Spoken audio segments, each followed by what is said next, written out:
introduire le transhumanisme, animalisme à côté du transhumanisme, c'est un sujet qui peut bousculer notre façon d'approcher les choses. Et je rejoins en cela les travaux que mène l'UNESCO, qui, depuis 2017, a sorti trois importantes recommandations. L'une, c'est sur la responsabilité des chercheurs scientifiques. La seconde, c'est à la même époque les principes, les recommandations sur les principes éthiques du changement climatique. Elle vient d'adopter le 21 novembre dernier, à l'unanimité, une troisième recommandation sur les principes éthiques de l'intelligence artificielle. Et je veux dire, de ces trois instruments, il y a des réflexions à tirer pour le sujet que nous abordons aujourd'hui, même si l'UNESCO ne traite pas principalement du sujet de l'anime. Voilà ce que je voulais dire en introduction.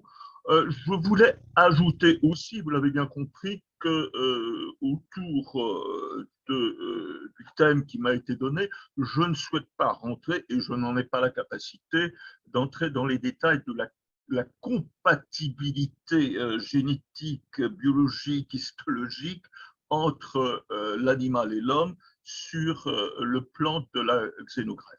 C'est une question qui se pose de façon brûlante depuis les années 60. Les années 92 et les travaux de Starzl ont montré que ça n'était pas encore résolu et ça ne l'est toujours pas aujourd'hui, d'où peut-être les intérêts de la nouvelle loi du 2 août 2021 à permettre des constitutions de chimères, homme-embryon, pour faciliter cette recherche. Mais ce que je veux mettre en avant aujourd'hui, c'est précisément ce dont je parlais tout à l'heure, tout ce débat qui irrite un peu, qui passionne les uns autour de l'animal et tout ce qui inquiète les autres autour de l'évolution de l'identité de l'homme.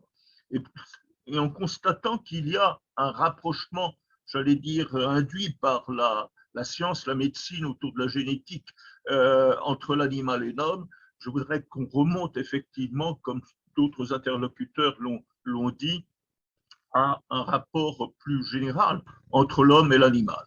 Que l'homme fut sauvage et que l'homme fut chasseur et l'animal sauvage, qu'au contraire, l'homme devint sédentaire et agriculteur et que l'animal devint pourvoyeur de viande ou soutien à une économie agricole.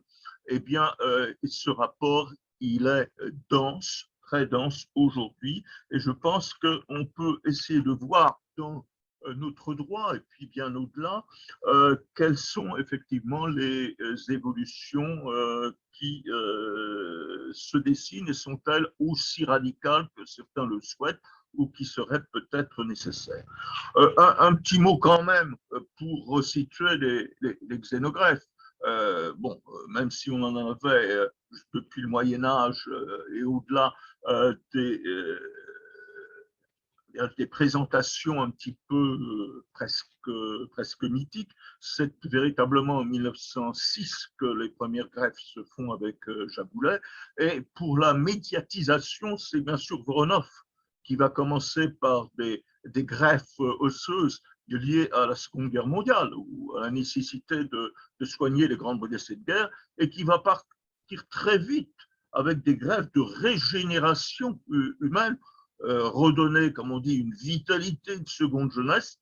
Il en fera près de 2000 dans les années 20 et 30 à partir de testicules de chimpanzés qu'il va découper en lamelles et faire bénéficier un certain nombre de greffés, dont l'un fort connu sans ventra, c'est Charles Maurras.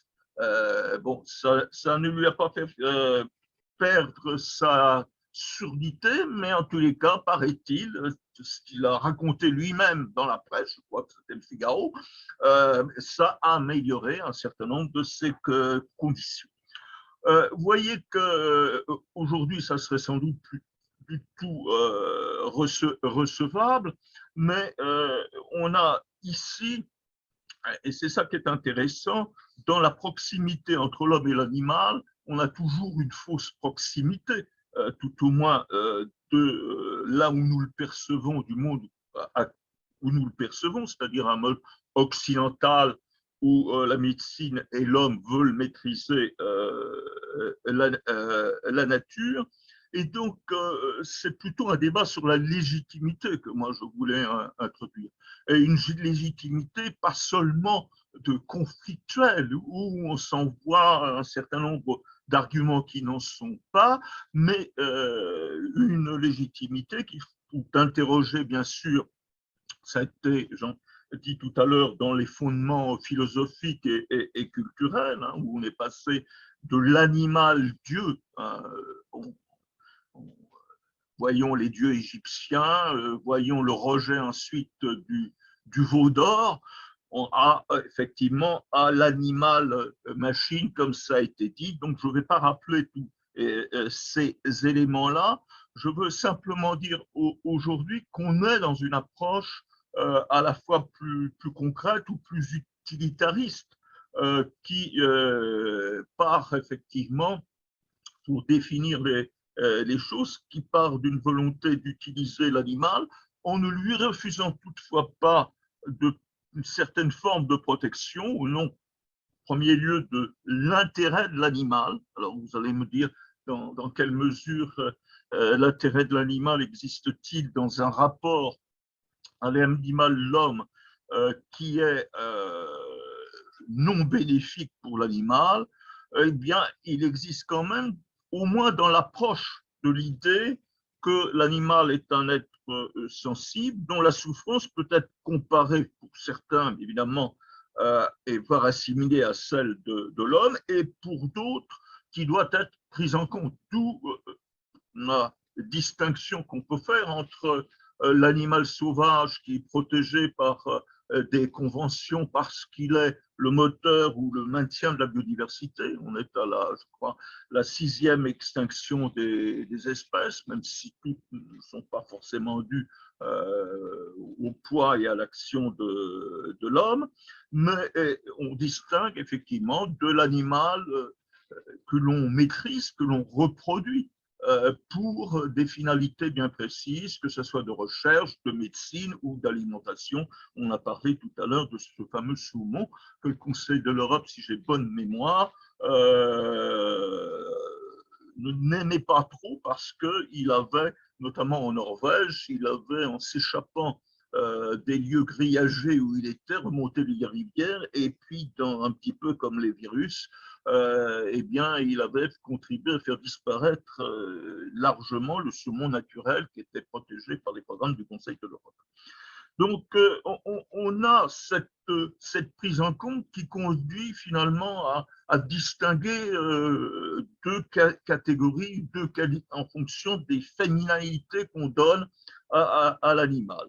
Et ce n'est que tardivement que l'approche de l'animal lui-même, susceptible d'avoir des droits ou d'être de jouer un plus grand rôle dans un équilibre avec l'homme, apparaît, notamment en Europe occidentale, sous l'influence d'un certain nombre d'organisations. Alors, je pris ici pour citer la British Union for the Abolition of Vivisection, qui parle d'utilisation d'animaux en bonne santé comme source d'organes pour l'homme, et elle dit cela représente une dénégation fondamentale de la valeur inhérente des vies animales. Donc, voyez, on met dans la balance les vies animales et vie humaine.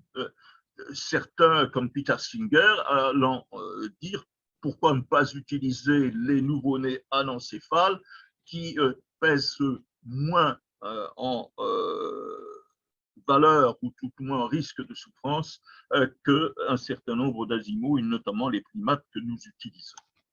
Et le droit prend en compte désormais effectivement les choses en évoluant d'un animal chose à un animal reconnu pour sa spécificité d'être sensible. Alors, je pourrais rappeler la première rédaction effectivement du Code civil des articles 524 et 528, où l'animal pouvait être un meuble qui se déplace, c'est un meuble mu, je retrouve voilà, un meuble qui se meut par lui-même. C'est formidable, on n'a plus besoin de déménageurs, on a un meuble qui se meut par lui-même. ou alors s'il était attaché à l'exploitation d'un fonds agricole, il devenait un immeuble par destination, comme une cheminée ou une statue dans sa niche. Alors, il faudra attendre, soit considérer l'animal sauvage qui lui échappait à cela, s'il n'échappait pas aux chasseurs, mais il faudra attendre un petit peu plus tard, et en premier lieu avec la loi Gramont, on est au milieu du 19e siècle, peut-être à une époque romantique, où on a commencé à se soucier de la protection de l'animal, ou tout au moins de la protection de la moralité humaine, en essayant d'empêcher, ou tout au moins de sanctionner pénalement, l'homme qui pouvait créer des traitements inutilement dangereux ou blessants pour l'animal. Donc c'est plutôt une dégradation morale de l'homme que l'on voulait préserver à travers cela. Et ça n'est plus récemment, je ne vais pas citer, mais ces dernières années ont vu depuis 1999 différentes lois, également en 2015 également et plus récemment cette année, intervenir à la fois pour reconnaître la sensibilité de l'animal, même si c'est très symbolique, puisque l'animal reste une chose, mais aussi augmenter un petit peu les sanctions pénales à cet égard. Alors, on arrive quand même à l'idée d'un animal être vivant, mais ça n'est pas pour autant que la législation protège l'animal en tant que tel et par son statut, ça reste quand même, à mon sens, une protection indirecte. Et où vient ici finalement la place des xénogreffes? Elle est un petit peu, elle est double. Elle est jusqu'à présent dans le cadre d'une finalité qu'on a toujours considérée comme licite, c'est la finalité médicale ou de recherche. Et elle est en l'occurrence l'une et l'autre parce qu'on ne peut pas faire progresser la xénotransplantation sur le plan médical si on ne fait pas progresser la recherche et notamment celle des barrières génétiques et des risques de transmission de virus, comme ça a été dit tout à l'heure, d'autant que le premier animal utilisé, c'est le porc. Mais en même temps, il y a aussi un problème de légitimité par l'homme. Souvenons-nous qu'un certain nombre de cultures, voire de religions, sont très réticentes vis-à-vis d'un certain nombre d'animaux, mais fussent-ils, et peut-être parce qu'ils sont depuis longtemps dans notre proximité, le porc est un bon exemple.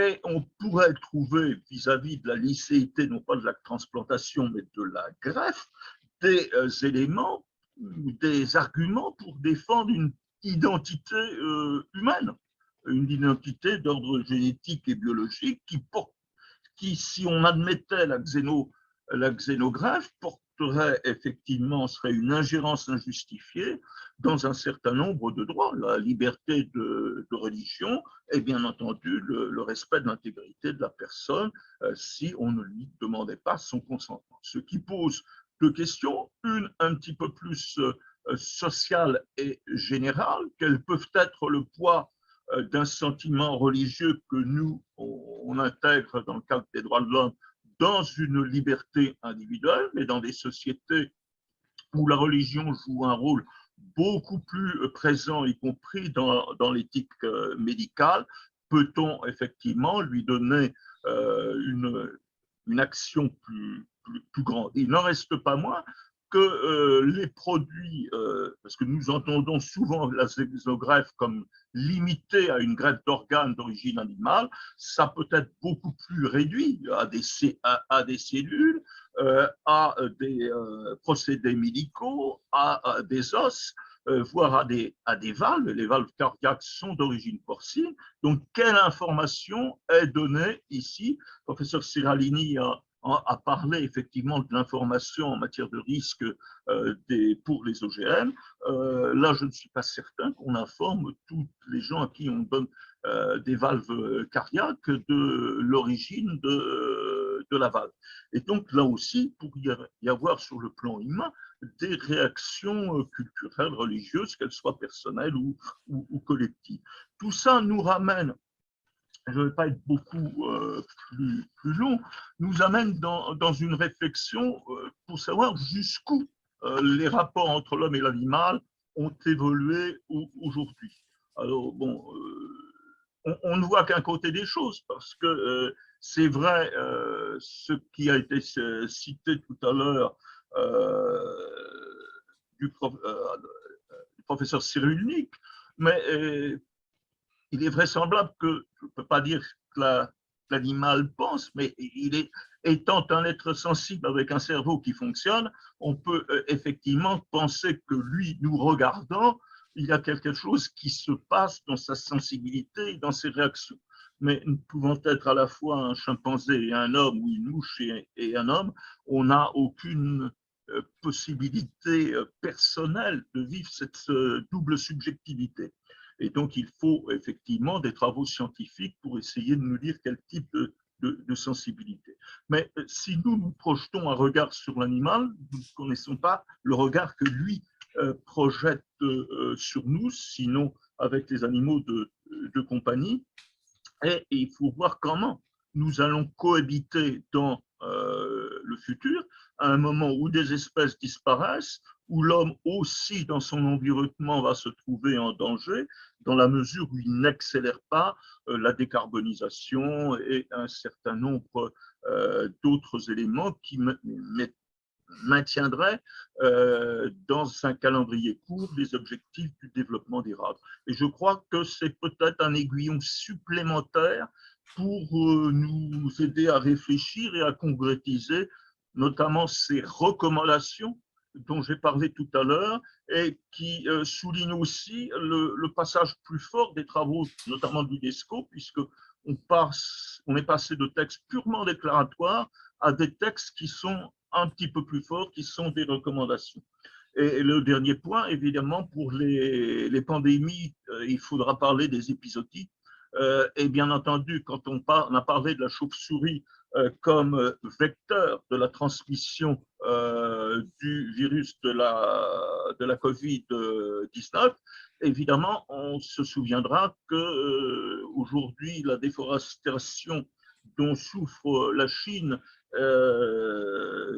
y compris dans les zones montagneuses qui ne sont pas très loin quand même du nord de Pékin, eh bien, c'est là que se trouvent les grottes dans lesquelles il y a ces chauves-souris. Quand on bouscule leur habitat, elles cherchent à changer de place et aussi à se nourrir. Alors, je ne sais pas si se nourrissaient en l'espèce au marché de Wuhan, mais en tous les cas, ce sont des problèmes qui se posent, qui sont liés notamment à la déforestation et au déplacement des habitats qui étaient des habitats qui garantissaient à ces animaux à la fois une certaine forme de protection, mais une certaine proximité avec leur nourriture.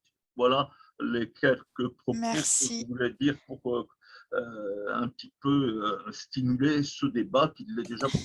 Merci.